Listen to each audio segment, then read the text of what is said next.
എല്ലാവർക്കും നമസ്കാരം. ഗുരുവായൂർ ക്ഷേത്രത്തിൽ ജനുവരി 25 ഞായറാഴ്ച നടക്കുന്നത് 245 വിവാഹങ്ങളാണ്. ദർശനവും വിവാഹ ചടങ്ങുകളും സുഗമമായിട്ട് നടത്താൻ ഗുരുവായൂർ ദേവസ്വം പ്രത്യേക ക്രമീകരണങ്ങൾ ഒരുക്കും. ഭക്തർക്ക് തടസ്സമില്ലാതെ ക്ഷേത്ര ദർശനത്തിന് വഴിയൊരുക്കും. ഞായറാഴ്ച 245 വിവാഹങ്ങളാണ് ഷീട്ടാക്കിയിരിക്കുന്നത്.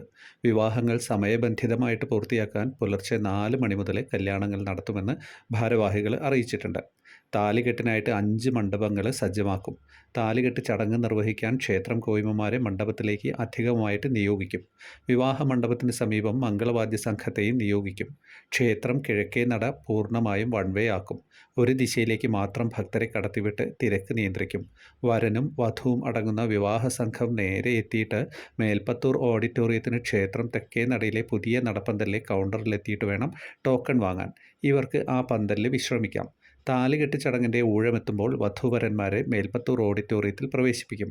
തുടർന്ന് കിഴക്കേ നട മണ്ഡപത്തിലെത്തി വിവാഹ ചടങ്ങ് നടത്താം. കല്യാണം കഴിഞ്ഞാൽ വിവാഹ സംഘം ക്ഷേത്രം തെക്കേ നട വഴി മടങ്ങിപ്പോകണം.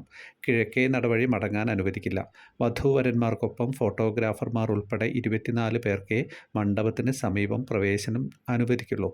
അഭൂതപൂർവമായ തിരക്ക് പ്രതീക്ഷിക്കുന്നതിനാലാണ് ഈ നിയന്ത്രണം. പിന്നെ ദർശന ക്രമീകരണമുണ്ട്. ക്ഷേത്രത്തിൽ ക്രമാതീതമായ ഭക്തജന തിരക്ക് പ്രതീക്ഷിക്കുന്നതിനാൽ ദർശനത്തിന് കൂടുതൽ സൗകര്യമൊരുക്കാൻ ക്ഷേത്രത്തിലെ പ്രദക്ഷിണം, അടിപ്രദക്ഷിണം, ശയനപ്രദക്ഷിണം എന്നിവ അനുവദിക്കില്ല. ക്ഷേത്ര ദർശനത്തിനെത്തുന്ന ഭക്തർക്കും വിവാഹ ചടങ്ങിനെത്തുന്നവർക്കും കരുതലും സഹായവും ഒരുക്കിയിട്ട് ദേവസ്വം ജീവനക്കാരും സെക്യൂരിറ്റി വിഭാഗവും പോലീസും ഉണ്ടാകും. ക്ഷേത്ര ദർശനവും വിവാഹ ചടങ്ങുകളും സുഗമമായി നടത്താൻ ജനങ്ങളുടെ പിന്തുണ സഹായം ദേവസ്വം അഭ്യർത്ഥിച്ചിട്ടുമുണ്ട്. ഹരേ കൃഷ്ണ.